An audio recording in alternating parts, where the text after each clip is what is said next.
Assalamualaikum warahmatullahi wabarakatuh. Salam sejahtera bagi kita semua. Shalom. Om Swastiastu, Namo Buddhaya, salam kebajikan. Perkenalkan, nama saya Maria Nucaya Baban dengan 21034110058 dari kelas A. Pada video ini saya akan menampilkan tentang indikasi praktikum asam basa pH larutan dari mata kuliahan dengan pemenuhan mata kuliahan kimia dasar. Sebelumnya, terima kasih selaku dosen pengampu saya, Ibu Arigiri Dewi Kartika, yang telah memberikan tugas ini. Dan saya juga tidak lupa terima kasih untuk asisten praktikum kimia dasar yang telah memberikan bimbingan dan ilmunya kepada saya. Sebelumnya saya akan menyebutkan alat dan bahan yang saya gunakan dalam praktikum kimia dasar asam basa dan pH larutan. Alat dan yang saya gunakan yaitu pisau, gelas plastik, dan indikatornya itu saya memakai kunyit. Lalu ada sedotan. Sedotan ini itu berfungsi untuk menjadi alat pipet karena kita melakukan praktikum ini di rumah. Jadi saya membawa alat dan bahan yang ada di rumah saja. Untuk bahannya yang pertama saya yaitu asam larutan cuka sebagai indikator pH yang saya gunakan. Yang kedua, jeruk nipis. Yang ketiga, ada sitrun. Yang keempat, ada obat mah. Saya memakai yang cairan, tidak memakai yang kapsul. Yang kelima, ada sabun. Sabunnya sabun batangan. Yang keenam, ada deterjen bubuk. Yang ketujuh, ada air keran. Yang kedelapan, ada larutan garam. Jadi garam ini ditambahkan aquades untuk menjadi larutan. Begitu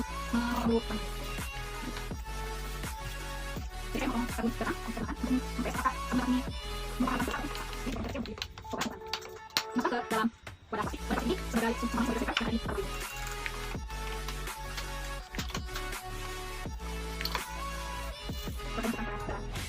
air aquades ke dalam gelas, lalu dipotong saja sampai airnya itu keluar dari air.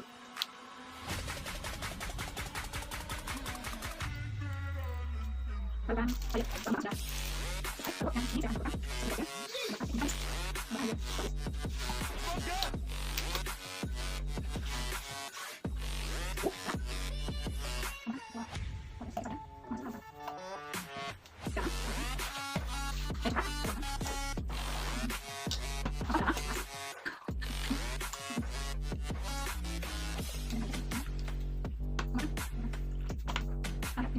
Lanjut, air keras kita sampai kualitas ini.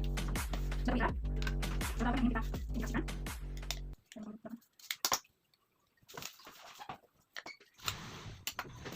Kita buat indikator pH-nya dari tubuhnya.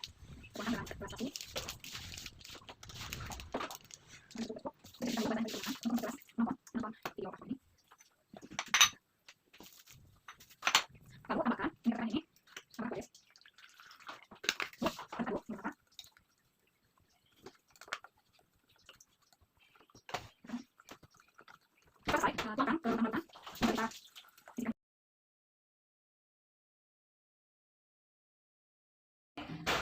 Tuangkan ke larutan-larutan yang sudah kita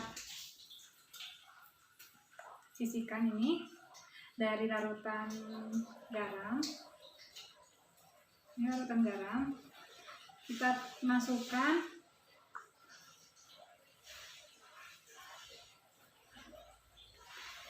ini air tinggal tisu.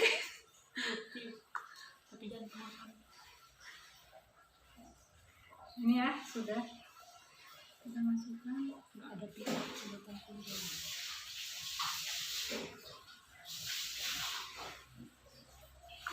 tes ya. 1, 2, 3, 4, 5, 6. Mungkin setengah-setengah tadi ya, setengah cube ini guys. Setengah saya. Pokoknya seimbang.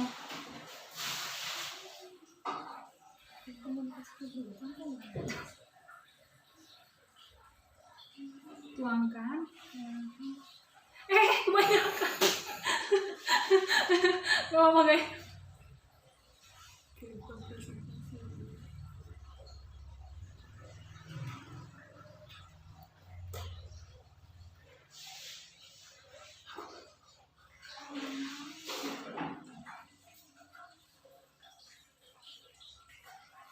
Ini kebanyakan ya.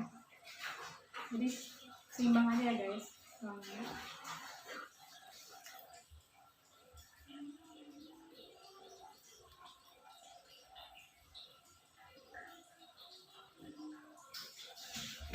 Emang nggak ada tukar-tukarnya ini.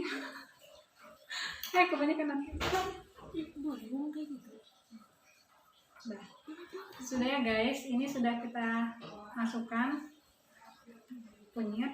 Kita kocok-kocok saja semuanya, kita kocok-kocok, aduk-aduk hingga merata, dan kita tunggu selama 30 menit untuk melihat hasil reaksi dari praktikum kita.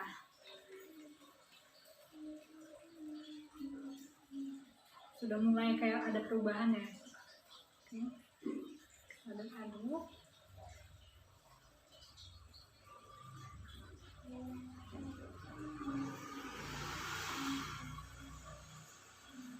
Ini larutan mah, ini larutan sitrun, dan ini ada larutan jeruk nipis. Ini ada cuka.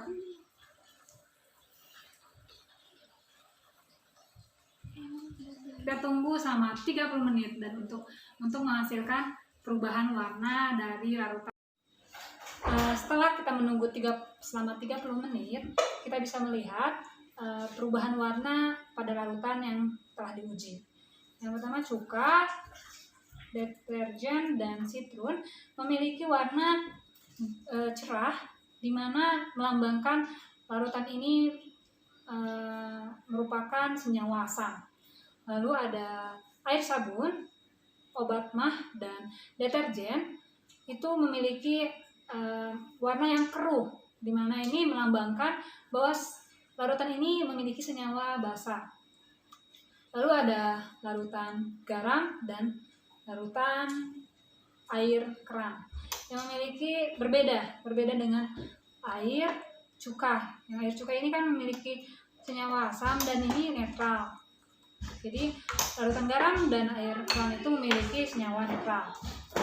Kita bandingkan pada jurnal untuk mengetahui pH larutan yang kita uji, bahwa cuka memiliki pH yaitu 3 pada yang bersumber pada Zulkifli 2014. Pada jurnal yang kedua yaitu jeruk nipis memiliki pH 2,17 menurut Fikri Hamidi 2016. Yang ketiga ada sitrun memiliki pH 2,43 yang bersumber menurut Hermawati 2015. Menurut CA Adah 2020, larutan mah ini memiliki pH 7 hingga 8, sehingga tidak bisa dibilang netral tapi basah, karena bisa kita lihat dari larutan ini itu sudah terlihat keruhnya itu keruh muda tapi tetap keruh, yaitu menyimbolkan bahwa larutan ini larutan basah. Lalu yang kelima ada sabun mandi. Menurut jurnal yang saya ambil yaitu dari Aryani 2018, sabun ini memiliki pH 8 hingga 11. Lalu deterjen sendiri ini memiliki pH 7 hingga 9,2 menurut Damayanti 2017. Lalu ada larutan garam ini menurut AMMSD 2017 memiliki pH 7 yang dimana itu netral.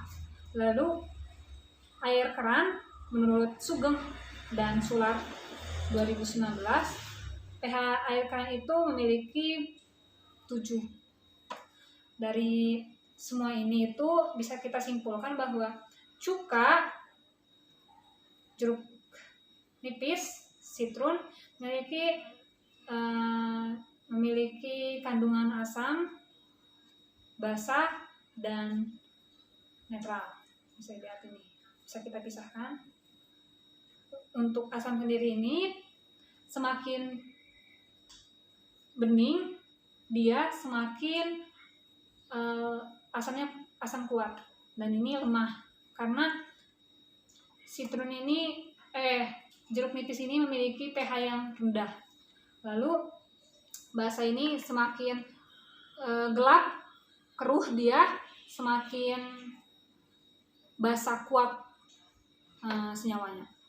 Nah, di sini itu deterjen bisa kita lihat warnanya itu lebih mencolok, keruh, gelap daripada sabun air. Jadi sabun air itu masih di bawah pH deterjen.